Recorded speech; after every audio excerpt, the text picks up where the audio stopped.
Okay, we are live. So I want to honor everybody's time. So something about this class, a few pointers about this class right now, and maybe the next few classes. Chapters 48 and 49 are deeply mystical chapters, very Kabbalistic chapters. Up until now, we've been discussing Tanya, and it's literally Tanya for daily living. Like, it's supposed to be something practical. It's supposed to be something that we can live with.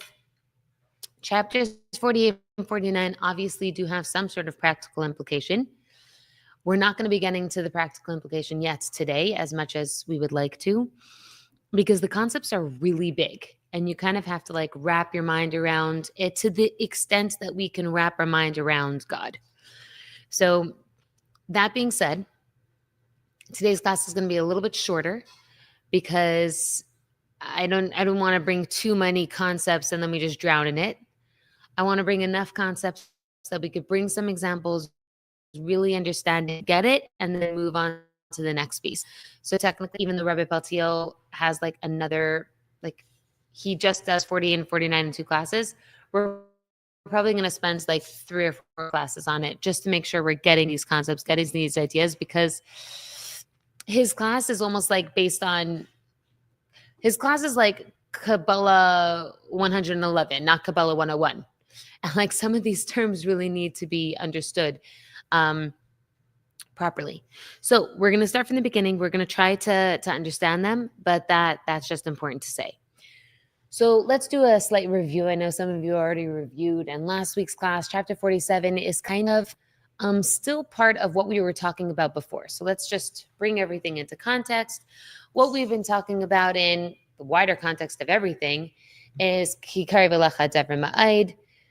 how to make living a passionate life of avodah towards the Eibishter something that is practical for me, something that is attainable to me, something that I could feel is really a part of my life.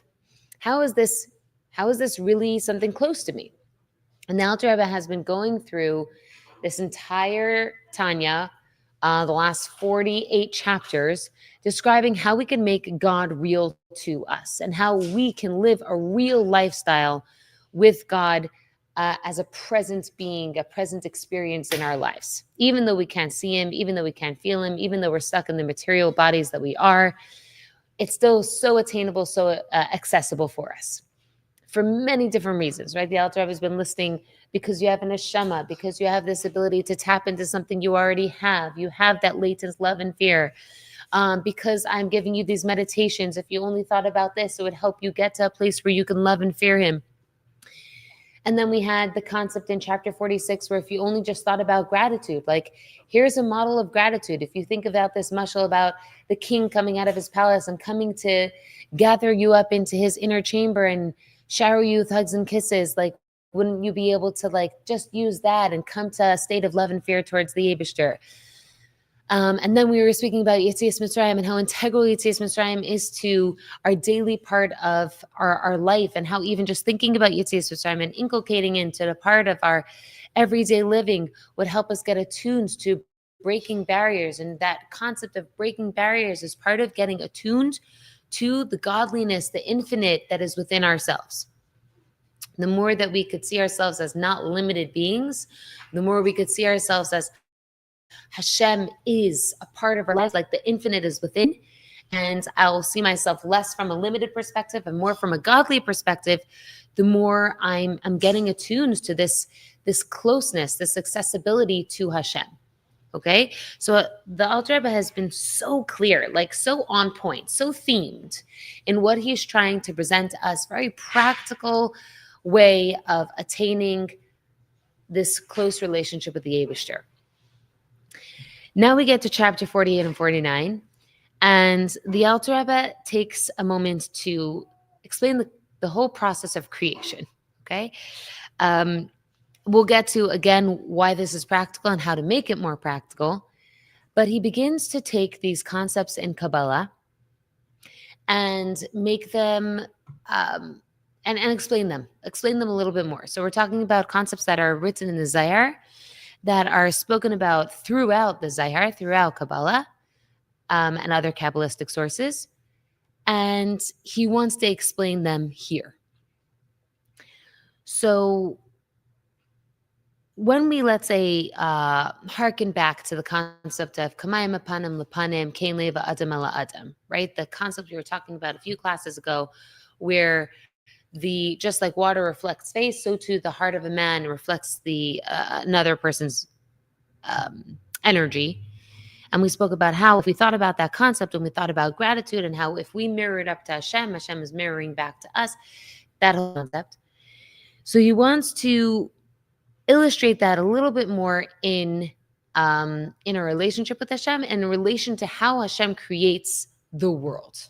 Okay, what is the relationship between God and this material world? So instead of it being about our personal avodah, we're kind of zooming out for a minute and saying, let's talk about this relationship in general. Talk about this relationship between creator and created.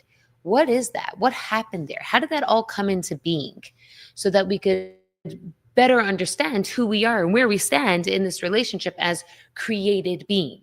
Okay? So how did Hashem create the world? What is the process?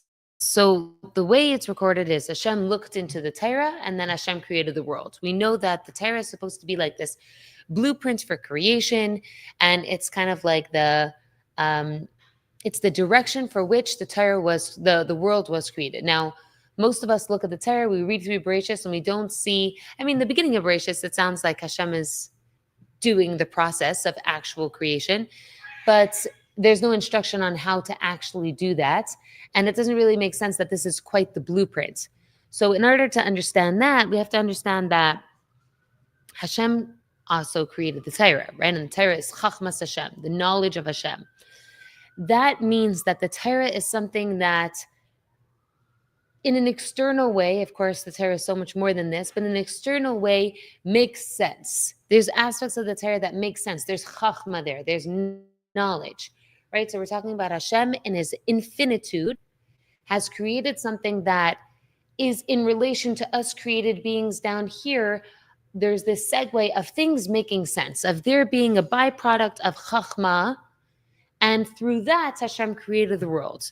Now, the reason, let me get to what I'm trying to say is, Hashem, what he did was in creating the world and it being created through Torah, Hashem created the world in a way that it makes sense to us. There's something about creation making sense or us being able to understand creation. So let's say, for example, the fact that Hashem created the world with nature, so you could look at the world and you could say, oh, that makes sense. Yes, the sun rises and the sun sets. And because the sun rises, it's amazing like how scientists will derive one thing from another thing. But ultimately, when you look at, let's look at, so many times you'll have scientists will study animals and they'll say, oh, the reason why the animal has skin between its claws is because of the environments that it lives in order to help it hunt this certain animal. Or the reason why they have developed this certain, ability to, a camel has 3 eyelashes, like these very thick lashes and an extra, or a crocodile has an extra layer of skin is to be able to see under the water, to be able to, a camel to live through a dust storm. Okay, good. So what you're basically doing is you're coming up with a reason based on something that is already there in nature. So what you're saying is it makes sense to you. Good. That's the way Hashem wanted it. Hashem wanted nature to be in place so that when we look at the world, it makes sense to us. And that's part of why we say that the Torah, which is Chachma, is the blueprint for creation. Hashem made it in a way it makes sense. Obviously, there's parts of Torah that we don't understand and don't make sense. And there's an immense depth of knowledge there that's infinite and we can't even come to understand. But what I'm trying to help us understand is Hashem took his infinitude and tried to make it in a way that it makes sense. Let's get into what that actually means. Okay? When you learn Kabbalah, a huge, like a word that you'll find in every other sentence of Kabbalah is the word light. Hashem's light. Godliness. Why is this used all the time? Or in Hebrew it would be Or Ein Sof, the light of God, the infinite light of God. Why is this used? Because it's an example that makes sense to us. Light is a concept that we know of. It's one of the first things that happened in creation. It was one of the first revelations. It is the concept of revelation. So when we refer to Or Ein Sof, which is literally a name for God, for godliness, we're already putting in the name the parable, the analogy. So what's the analogy? The better actually analogy would be like, let's say, looking in a mirror. When I'm me here and I look in a mirror, what do I see? I see exactly me. I move my hand moves in the mirror.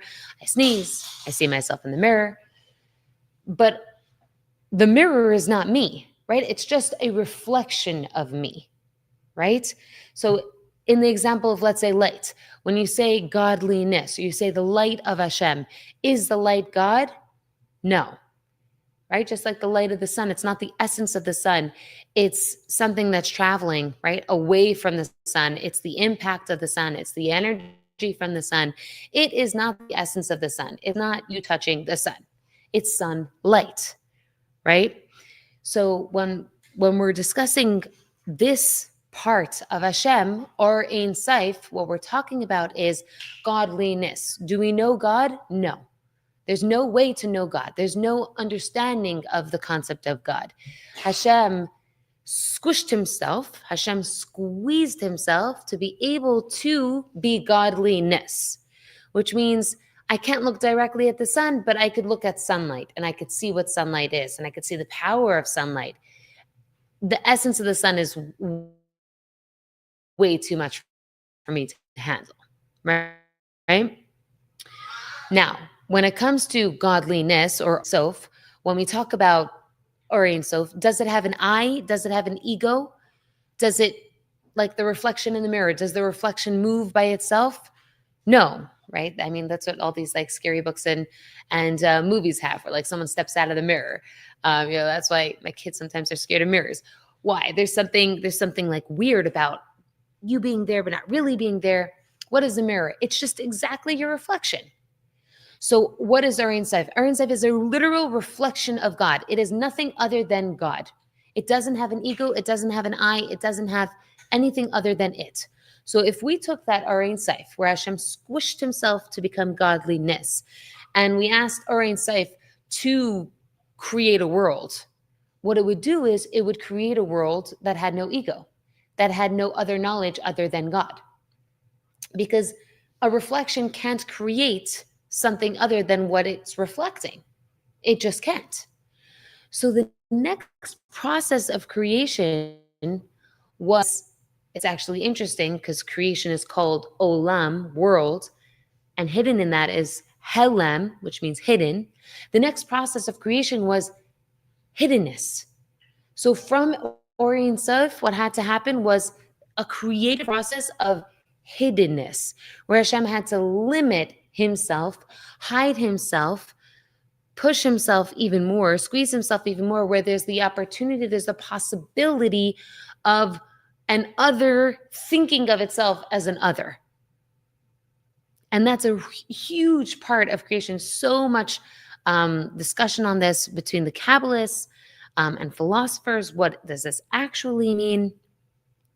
But it's one of the most important parts of creation, because without that removing of himself, there would not be able to be a creation. Does that make sense so far? So within the Or Ein Sof, I'm getting lost in my notes, but within the Or Ein Sof, Hashem had to create something called Yesh Me'ayin, where it looked like it was created something from nothing. What is the nothing? It's obviously not nothing. Nothing is everything, but everything is also nothing, right? Because it's all Hashem. And so therefore it's nullified before him. So it's absolute nothingness. How did Hashem create something from nothing? He created the concept of Yesh Me'ayin. The word Yesh Me'ayin, Me'ayin means from where? From where did this come? We can't answer that question. It came from nothing. What is that nothing? We have no idea. So it's a something from nothing that is a removal from the nothing, which is everything, which is all Hashem. Okay, hard concepts to like really wrap your mind around, but like stay with me here. Yeah, it's like a question. It's question. Yeah, it's ayin. Right. Exactly. Um, so there's some sort of like disconnect or separation that Hashem had to create in order for there to be creation. Okay. Um, what's fascinating when you think about it is there's as much infinity in Hashem's concealment as there is in Hashem's revelation. So we think, oh, like light is revelation, it's infinite, it's coming at me, it never ends. The same infinite light is invested in concealing all of that, and it's also just as infinite. If anything, we'll see later if this makes sense, creation is much more dependent, technically, on that covering of himself, of that hiddenness, than even the revelation. The revelation is intense. It's too much to even see. We can't actually contain it. But the source for us to be able to understand or be, literally exist, is from that hiddenness. So if you're going to look at what is my true existence really most attuned to, it's Hashem's hiddenness. It's the infinite in his hiddenness, because that's where I was able to come into existence. It's interesting, like we have a photographer in our midst. But when I was younger, I like engaged a little bit in photography. And when I was reading like these journals, these emails, one of the things that I loved that I learned was how much photographers love the golden hour, which is like either early morning, but usually it's like late afternoon, the sun is setting. And the reason why is because the lighting is so delicious. Like there's such a beautiful play of shadows. And photographers also like when it's cloudy, because there's a certain depth that you can perceive when there's a lack of light. When it's sunny, when the sun's shining, there's absolute revelation. It feels like, wow, this is golden. Like this feels so great. But it's actually not true, because when the light is so intense, it doesn't allow you to really see shadows or to see depth. And so there's actually too much revelation. So when there's less light, that's when you could see more. Okay. So just to give you like an interpersonal example, simple example, right? So imagine like a second grader, and there's a queen bee in the classroom. So this kid, and like this, she's not even mean about it. She just shines. She has great personality, and she's smart, and she's got everything going for her, and she's athletic, and she's confident, and she outshines all the other girls, right? Not her fault. She just is, which is fortunate, right? Because when you look at the class and you see this one kid, but you're not seeing the greatness and the beauty and the distinction and the individuality of everybody else.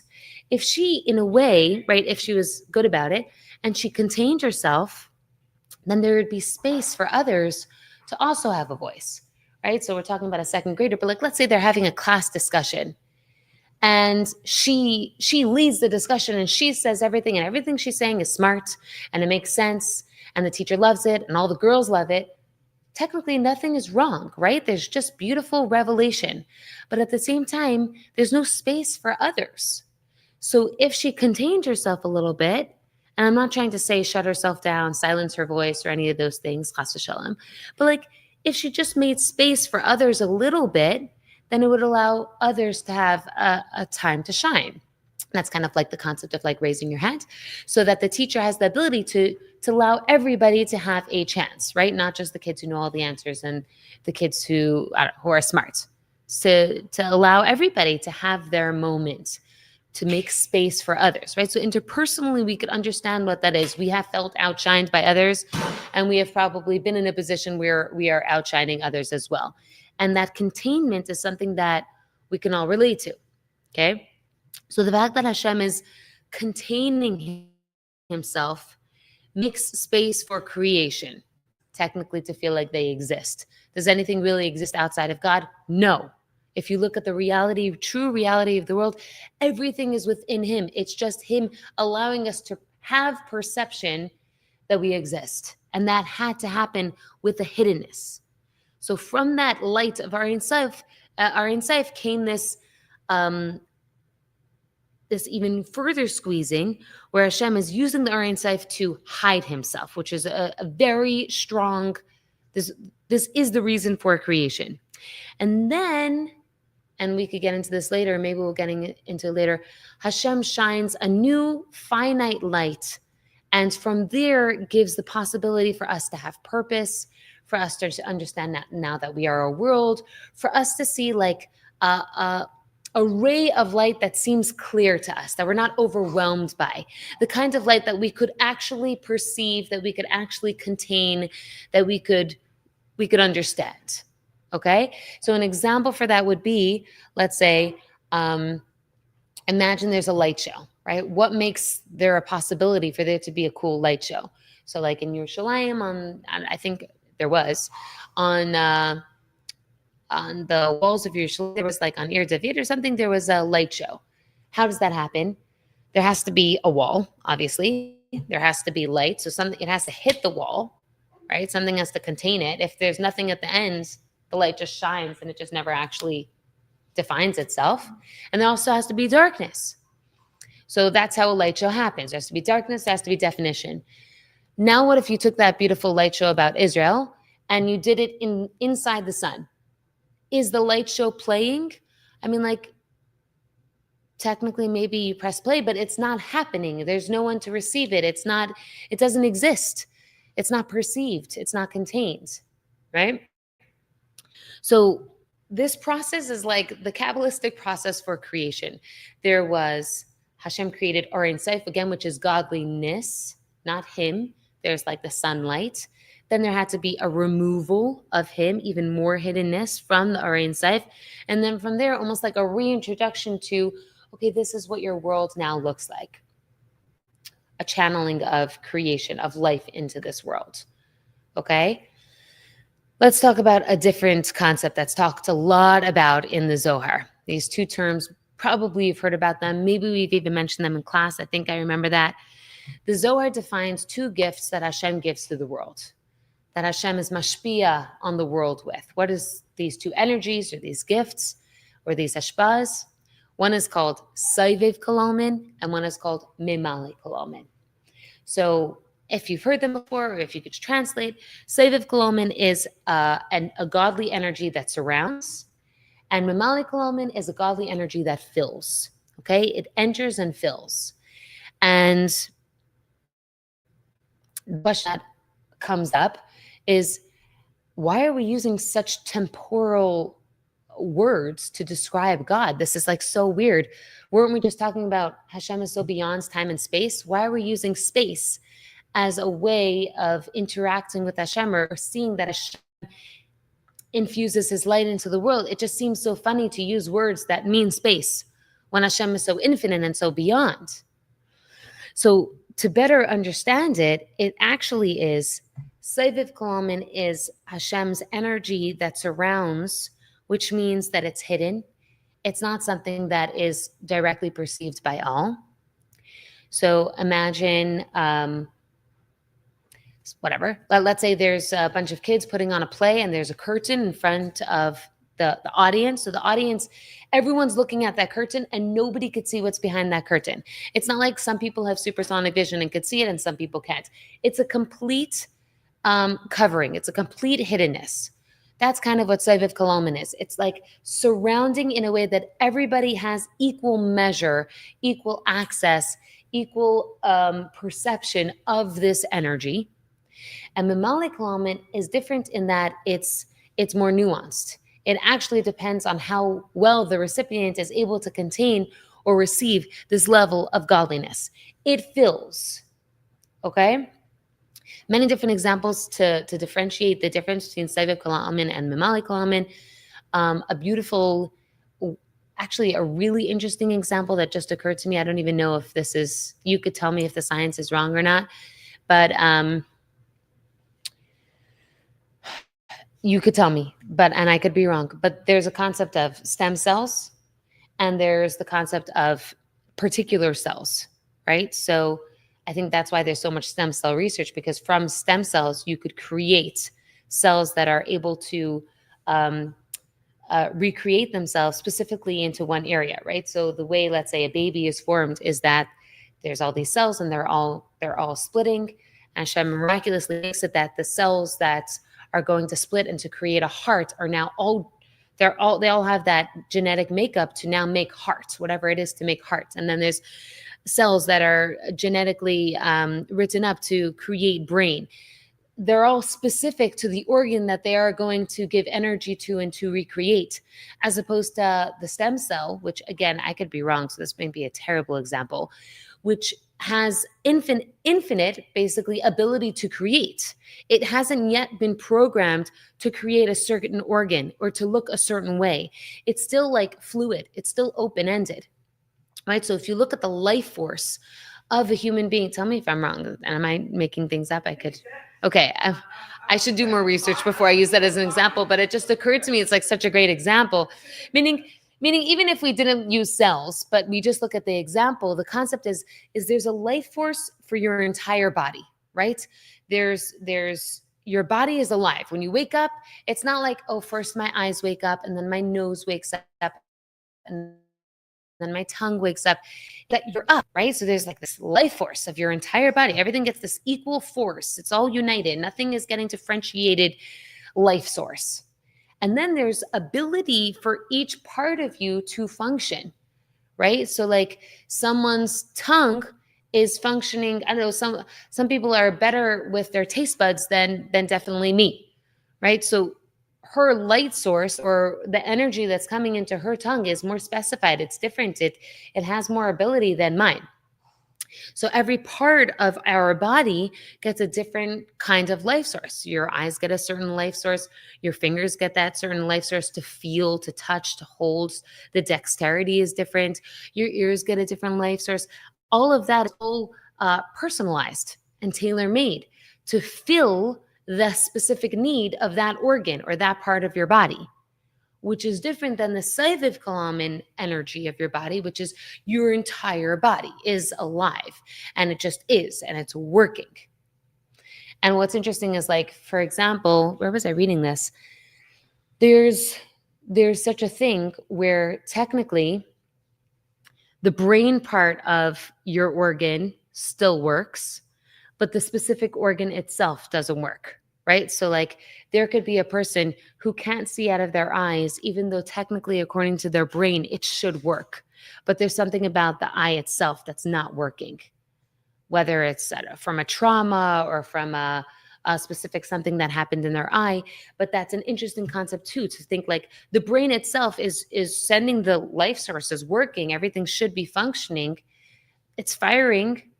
But at the same time, the specific organ itself, for some reason, is not getting the life source that it technically needs, okay? All in order to help us understand that Sovev is something that is more general, surrounds, is perceived the same way by everybody, which usually means hidden, right? When something's hidden, it's hidden from all. It's not hidden from some, it's hidden from all. When it's Memalei, it's revealed uniquely to the person, specifically, however way that they do it. So what's interesting is that Memalei actually, the way that Memalei works is it's dependent on the recipient. It's not so much dependent on the way that Hashem is revealing. Hashem is revealing just the way Hashem is revealing. It's how we are receiving it that makes all the difference. So a good example for that, I'm trying to give a lot of examples because I think these are hard concepts. So an interesting concept would be, let's say a teacher is teaching in the classroom, and there's the principal sitting in on the class. Then there's the students in the classroom, and there's a bug on the wall. Everyone is experiencing the teacher in a different way. The students are hearing one thing, and there's a differentiation even amongst the students of like how bright or how intuitive or how willing they are to hear what's happening from the teacher. The principal is hearing something entirely different. She's receiving so much more than what the teacher is even just like actually saying. She's receiving the ideas, the concept. She's understanding the concept herself in a deeper way or in a different way. She's relating to it according to other concepts that she knows. And then there's the bug in the wall who is also somehow impacted. And something the Alter Rebbe talks about here, which is very interesting, is this concept of cause and effect, where everything is impacted in this world. There's no way that you could do something and there is no impact. There always will be, even if you don't necessarily feel that there is, you don't see that there is. But the fact that, I don't know, I'm just imagining, like the fact that she's speaking is releasing carbon dioxide into the room and the bug is somehow impacted by it. It is. Just like biologists will constantly be saying, and all these nature conservationists will constantly be saying that, a butterfly flaps its wing in Japan and the whole world feels it. We are dependent on one another because we are. Everything about our environment impacts another part of our environment, and that is true. And it's true as a world, and it's true as a people, and it's true interpersonally. That is definitely true. And that is a creative experience. That's not God, right? God could do, and it doesn't impact. It doesn't have cause and effect. The fact that Hashem created the world, that there is cause and effect, is part of the fact that we are created and that we perceive that we are creators as well. Okay? Amazing. Okay, so if we think about it,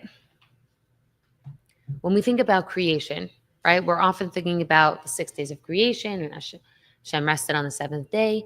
We're thinking about everything that Hashem did and what Hashem does. And actually, what creation really is containment. It's not silencing, it's containment. It allows for something to happen. Right? It allows for something to develop, to be perceived. So really, when we think about Hashem is creating the world at every given moment, yes, we think of Hashem as hashpa, Hashem's giving, He's doing. We think of the concept of, it says in Gemara that there's no blade of grass that doesn't have a malach hanging over it with a sword saying, grow. Right? That's how we think of creation. Hashem is speaking it into existence. And we learn about that in Shayach Be'amuna later on, right after this, in Tanya, how Hashem is speaking the world into existence. We think of it as like a very proactive state where Hashem is doing, and it's so exhausting probably, and how He's infinite and He never tires, and it's amazing, and that's true. But there's also the aspect of Hashem, and it's just as much so as the creative process, which is the containment process, which is the hiding process, which Hashem is doing always and constantly in order for us to stay in existence, right? So kind of like what we were talking about before, the more that we think about, if I want to be grateful to Hashem to have a perception of that I exist, it's not that He put me into existence. It's also so much that He contains Himself, that He pushes Himself aside to make space for me to think that I exist. How do you reconcile the two? Like telling the grass to grow, and then just allowing the world to, He's making space to allow. So the way Kabbalah describes it is these two hashpas. One's the Sovev and one's the Memalei.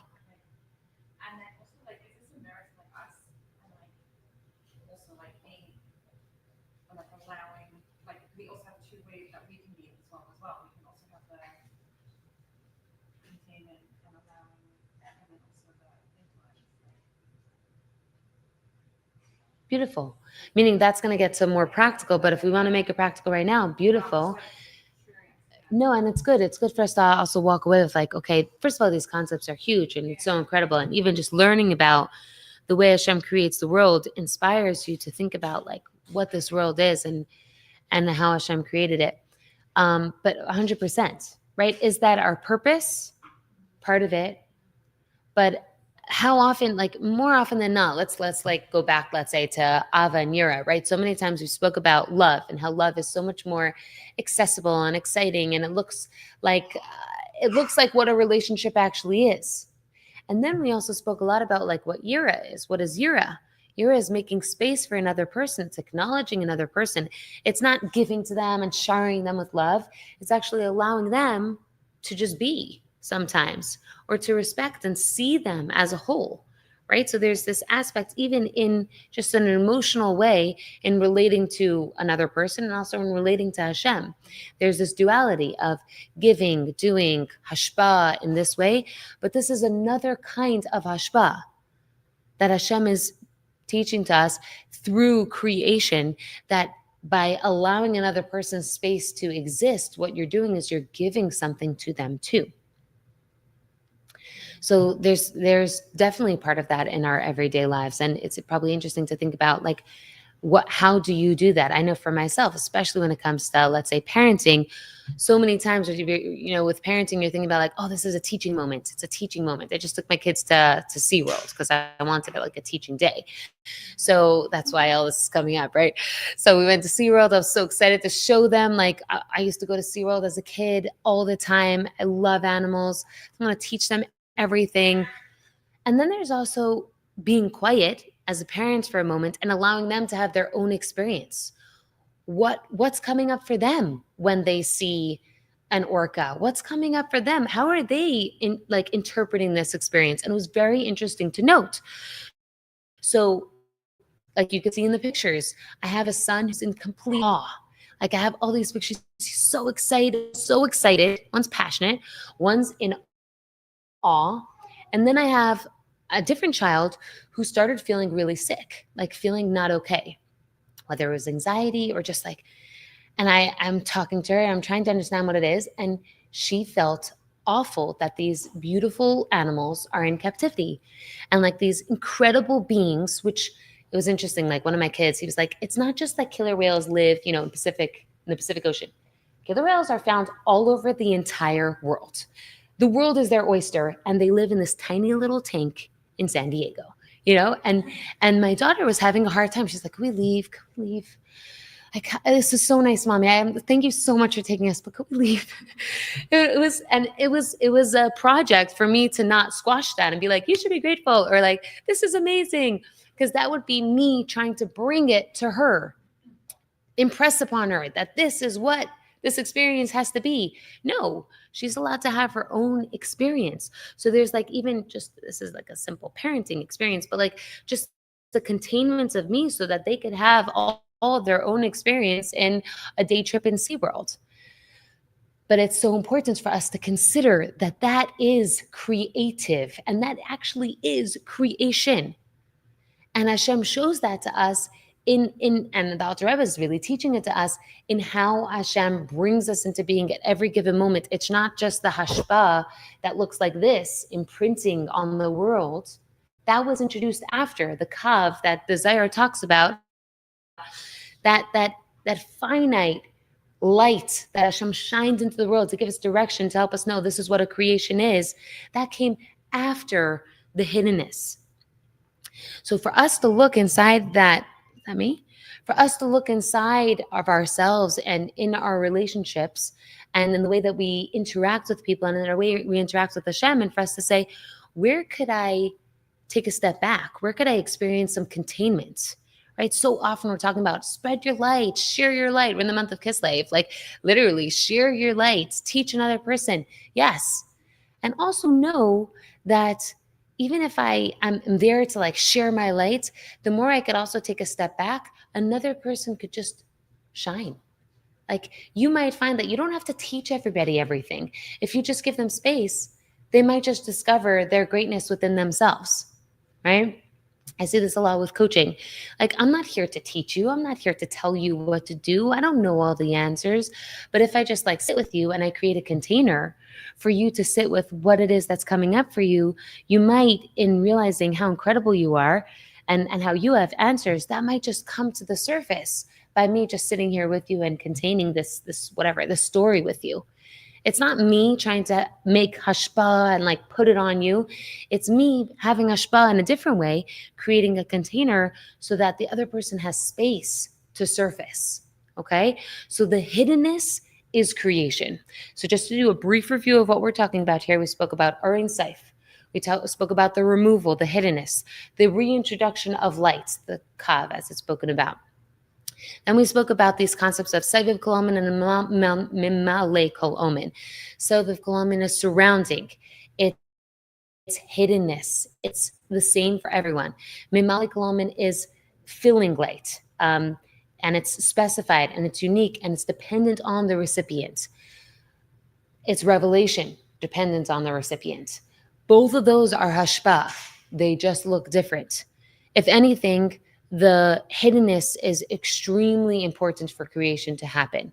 So I want us to kind of like slip those ideas, understand those ideas, and next week we'll expound a little bit more, and then we'll get to see how to make that practical in our relationship and our avodah with the Eibishter. Okay, it's lofty. It felt a little. Okay. It's